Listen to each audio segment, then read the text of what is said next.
রব্বুল আলামিন বলেন, হে ঈমানদারেরা, সাবধানতা অবলম্বন করো, কখনো কোনো ঈমানদার একজন পুরুষ আর একজন পুরুষকে নিন্দা করো না, এক দল আর এক দলকে উপহাস করো না, ঠাট্টা করো না, বিদ্রুপ করো না, ক্রিটিসাইজ করো না, হেয় প্রতিপন্ন করো না। ঠিক একজন মহিলা আর একজন মহিলাকে উপহাস করো না, নিন্দা করো না, অগ্রাহ্য করো না, অবমূল্যায়ন করো না। হতে পারে আসা আইয়াকুনু খায়রাম মিনহুম, যেই পুরুষ লোকটারে, যেই দলটারে তুমি অবমূল্যায়ন করলা, হতে পারে ওই পুরুষ অথবা ওই পুরুষের দল আল্লাহর কাছে তোমার চাইতে দামি। সুবহানাল্লাহ পড়েন। ওয়ালা নিসাউম মিন নিসাইন আসা আইয়াকুন্না খায়রাম মিনহুন। সাবধান, একজন মহিলা আর একজন মহিলার নিন্দা করো না। বলেন, একদিন আমরা আল্লাহর হাবিবের সঙ্গে একই মজলিসে বসা ছিলাম। হঠাৎ করে আল্লাহর হাবিব বলে উঠলেন, ইয়াতলু আলাইকুমুল আনা রাজুলুম মিন আহলিল জান্নাহ। ও সাহাবীরা, এখন তোমাদের মাঝে একজন জান্নাতি লোক আগমন করবে। যেই লোকটা এখন আসবে, এই মজলিসে বসবে, সে সাধারণ কোন লোক না, সে একজন জান্নাতি।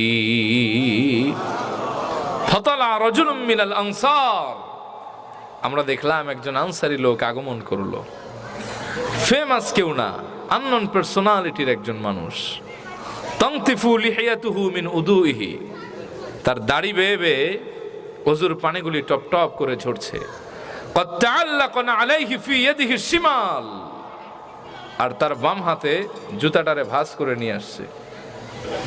ফালাম্মা কানাল গাদু, দ্বিতীয় দিন যখন আগমন করলো, ক্বালান নবী সাল্লাল্লাহু আলাইহি ওয়াসাল্লাম মিসলা যালিক, আল্লাহর হাবিব একই কথা বললেন, ইয়াতলু আলাইকুমুল আনা রাজুলুম মিন আহলিল জান্নাহ। ও সাহাবীরা, এখন তোমাদের মাঝে একজন লোক আসবে, সেই লোকটা সাধারণ কেউ না, সে একজন জান্নাতি।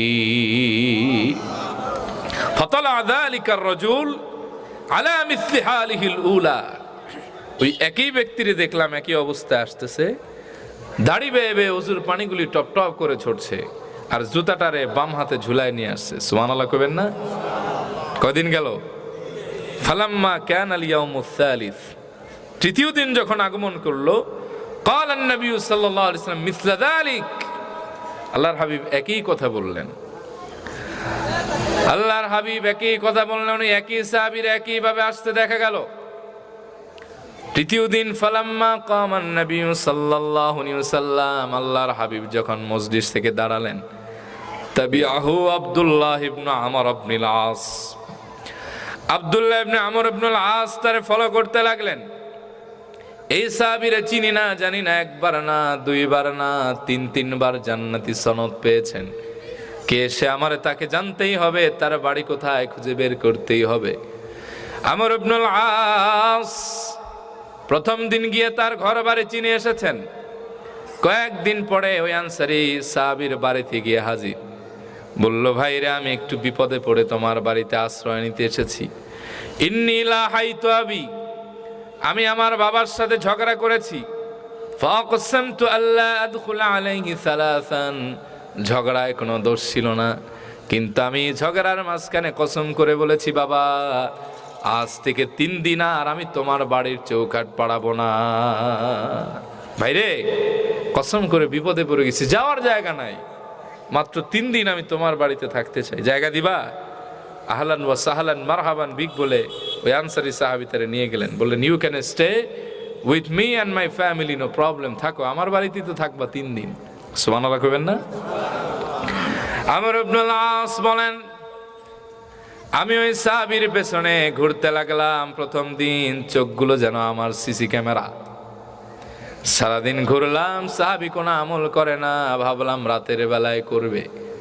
রাতের বেলা সাহাবী এশারের নামাজের পরে বিছানায় গিয়ে বিড়বিড় করে কি যেন বলে ঘুমিয়ে যায়, আমিও ঘুমিয়ে যাই। ভাবলাম দ্বিতীয় দিন করবে। সারাদিন ঘুরলাম, কিছুই পেলাম না। ভাবলাম রাতের বেলা করবে। সাহাবীরে দেখলাম রাতের বেলা প্রথম দিনের মতো ঘুমায়। আমি ভাবলাম ক্লান্ত শরীর, সকালবেলা হয়তো স্টার্ট করবে। আমর ইবনুল আস বলেন, তৃতীয় দিন আমি তার পিছনে ঘুরে একেবারে হতাশ হয়ে গেলাম। কিউরিসিটি বাড়তে লাগলো। সাহাবী আমি যা করি তাই করে, অন্য কোন আমল তারে ফরজ নফল করতে দেখি না, যা নির্ধারিত তাই করে। ভাবলাম আজকের রাতে হয়তো মিস দিবে না। আমি আমর ইবনুল আস সারা রাত সজাগ থাকলাম। সাহাবী রাতের বেলা এশারের নামাজ পড়ে এক ঘুম ফজর বানায় ফেলেছে, সুবহানাল্লাহ। এবার আমর ইবনুল আস বলেন, আমি ভাবতে লাগলাম আমার মিশন কি আনসাকসেসফুল হয়ে যায় নাকি? রাসূলুল্লাহ তিনবার তারে জান্নাতি কইলো কেন? এবার ফজরের নামাজ পড়ার পরে সাহাবীর হাত আমি ধরলাম, ধরার পরে বললাম, ভাইরা আমি কৌশল করে তোমার ঘরে ঢুকেছিলাম। আসলে আমার বাপের সাথে এমন কোনো ঝগড়া হয় না যে তোমার বাড়িতে সেই 3 দিন থাকতে হবে। তোমার কি মনে পড়ে আল্লাহর হাবিব বলেছিলেন, ইয়াতুলু আলাইকুমুল আনা রাজুলুম মিন আহলিল জান্নাহ। ও সাহাবীরা, এখন তোমাদের মাঝে একজন জান্নাতি লোক আগমন করবে। ফাতালাতা আনতা সালাসা মিরারিন, একদিন না 2 দিন না 3 দিনেই তুমি ওই মজলিসে আসছিলা। আমার তখন দিলে তামান্না জেগেছে, কি এমন আমলে তুমি জান্নাতি হয়েছো, ফাক্তাদিবি, ওইটা অনুসরণ করে আমি আমর ইবনুল আস জান্নাতি হয়ে যাব। কিন্তু ভাই 3 দিন 3 রাত তোমার বাড়িতে থাকলাম, এমন কোন আমল আমি খুঁজে পাই নাই। তাহলে আমারে বলো, কোন আমলে রাসূলুল্লাহ তোমারে জান্নাতি বলেছিলেন?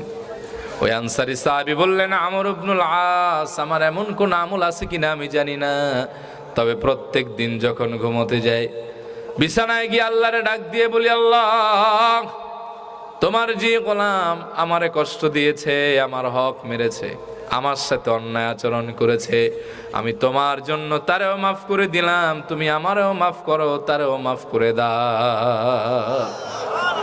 আমর ইবনুল আস বলেন, এই তো সে আমল পেয়ে গেলাম যে আমলের কারণে 1 বার না 2 বার না 3 বার আল্লাহর হাবিব তার নূরের জবানে তোমারে জান্নাতি বলে ঘোষণা করে দেন, সুবহানাল্লাহ। আরেক হাদিসে আছে, আমি মানুষকে ক্ষমা করি আর কারো ভালো দেখলে হিংসায় জ্বলে পড়ে মরি না। এই 2 কারণে হয়তো আমার মর্যাদা এতটা বেড়ে গেছে। চিল্লা এখন সুবহানাল্লাহ। এলে ক্ষমা করা যাবে?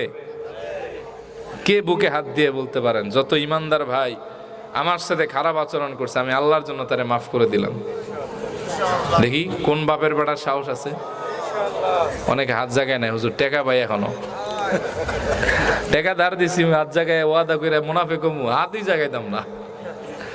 আশা করা যায়? কে কে আশা করতে পারেন দেখি? মাফ করে দেওয়ার ক্ষমতা আছে? হাত নামান। আল্লাহ যারা হাত উত্তোলন করে আপনার বান্দাদের মাফ করলো, আপনিও তাদের মাফ করে দেন।